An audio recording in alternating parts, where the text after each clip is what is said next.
I think it's high time that Nigerians or the Constitution of Nigeria needs to find a way to start checking the state of mental health of some of these our leaders before they assume office. Of course, when you are seeking for employment or you are seeking for a job position, your employer always asks you to come with medical report, right?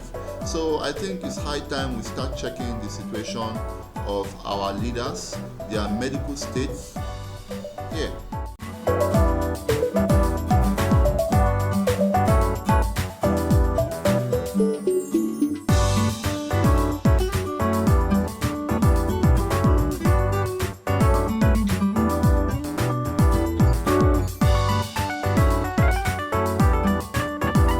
Alright, good day viewers. My name is Joseph Kabulu. You're welcome to my channel. Today's business will be looking at the politics that is surrounding Kogi State.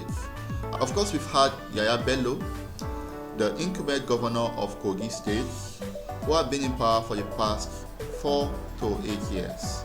And of course, he's been in power. He has been surrounded by a lot of controversies. He has had, political allies and at the same time, political rivals. And of course, I think presently, Yahaya Bello is currently experiencing one of the toughest periods of his political career. The setback about Kogi State politics is the fact that the incumbent governor, who is supposed to, demonstrate moral obligations to the general public and of course to his political colleagues and, allies, he is now the one sabotaging political efforts and positive developmental efforts within his state. Of course, we all know the problem he has with this female senator in their state, but it's really sad to see Yahaya Bello coming up, sabotaging the efforts in terms of development that this woman has done. We preach, peaceful coexistence all the time. We also preach exemplary, demonstration to our citizens and of course to our colleagues and of course to even our families, our immediate families at home. But it is so sad seeing Yahaya Bello doing what he's doing, and of course I was so disappointed amidst other controversies that already has been surrounding him. But he brought up this, and why will you go back and be destroying, cutting access to the development of the road that this woman has done even while she was not even holding any political office? It is very, very sad.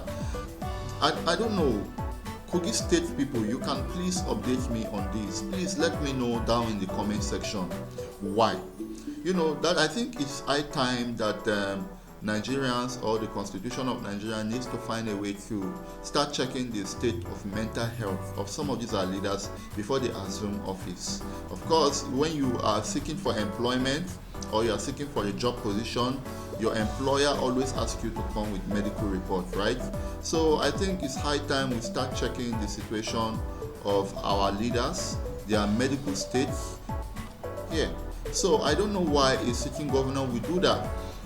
You are supposed to be the one protecting lives and property. You are supposed to be the one, to protect that which this woman has even placed. Amidst your differences, you can find a way to settle your scores. But of course, I'm just here to, condemn what he did. I was really, really disappointed.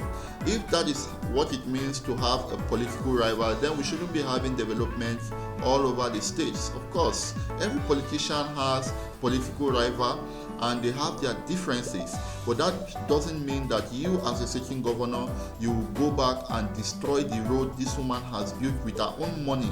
It was not the government money or the state government money, but she did that from her personal pocket, and doing that was to make things easier for her people and other Kogites so that they can have access to move from point A to point B. But you as a governor, you went and used your own veto power to destroy or cut accesses to some of these roads and these villages simply because you want to rig elections, simply because you want to cut down the numbers that will increase the voting power of this your political rival. Mr. Yahaya Bello, I am so disappointed in you. You should be showing or demonstrating exemplary leadership in Kogi State. You shouldn't be found participating in thuggery. That is thuggery, right? It is thuggery. Please, Kogi State, Nigerians, let me know what you think. Is this what it means to experience democracy, right? There are countries today, I'm not trying to, do comparisons. They try to vet or wish for what we have, right? Even amidst all the political nonsense that we've been having in Nigeria. But of course, we have a manageable system where we can be able, to manage the situations and see how we can, thrive over it and show resilience. At the same time, try to build up younger generations to be able to come back and uphold the democracy that we have in sustenance today. But I don't see any reason why a sitting governor will go and start, cutting access, especially destroying developments that have, linked one town to the other town to create access for ordinary Nigerians to have their everyday living in place. That is thuggery. This is a call for, a revision to so many actions and the power that our constitution have, instigated into these political leaders. Please, leaders need to be held accountable to zero level, 0%. I mean accountable from 0% tolerance in some of these negative actions they demonstrate in public, right? Please, they need to be held accountable. If it were to be somebody else who did such a thing, that person would have been arrested and, if possible, prosecuted and sent to jail. But because he's a governor, he has immunity that is protecting him, and such shouldn't be an excuse, right? So please, Yahaya Bello, please, I think you need to correct this. I think you need to find a way to go back. In fact, you can't even undo it, right? You can't undo this. So I don't know, is this the legacy you are living in Kogi State? Is this the legacy because you want to impose power or you want to impose candidacy? I don't know what you're trying to achieve. But whatever it is you're trying to achieve, let the ordinary Kogi State citizens don't suffer. You should meet this woman to give you tips on how to develop your state. But so far so good, you have shown otherwise. So, I don't know. Kogi State people, what are your thoughts? Please drop a like or drop your comment on the comment section. Moving on to Israel. It is very sad that Israel and Hamas and other surrounding countries are at war. What we can do at this time is to show our sympathetic concerns. I sincerely want to appreciate Lagos State government for evacuating Nigerians from that war zone. Usually in the past, Nigerians will have to sing. It will have to take some time. We hear stories of, on settlements, transportation, logistics settlements.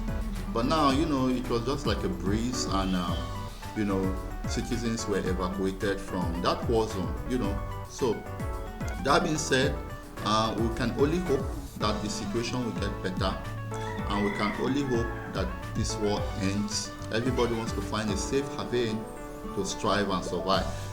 So we don't pray that should be the case with other countries, and we can only hope that these countries get to resolve their conflict strategically.